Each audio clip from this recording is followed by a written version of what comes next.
Leon Kilat TV News nakilahok sa 62nd SUCC Multipurpose Cooperative Anniversary Run 2024 nito lang ika-25 ng Agosto taong kasalukuyan sa Dumaguete City, Negros Oriental. Lumahok sa nasabing 62nd SUCC Multipurpose Anniversary Run 2024 ang Leon Kilat TV team ng 302nd Infantry Brigade Philippine Army kasama ang samot-saring participants ng Silliman University sa nasabing aktibidad sa lalawigan ng Negros Oriental.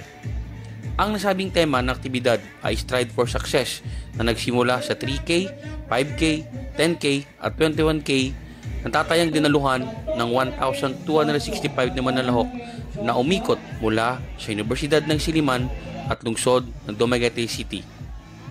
Buo ang suporta ng pamunuan ng 302nd Infantry Brigade sa liderato ni Brigadier General Joey Escanillas sa aktibidad.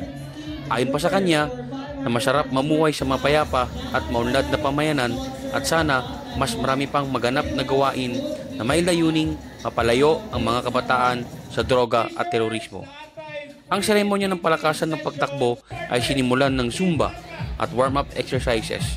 Nagbigay din ng stretching at libreng serbisyo ang mga physical therapy students ng naturang universidad.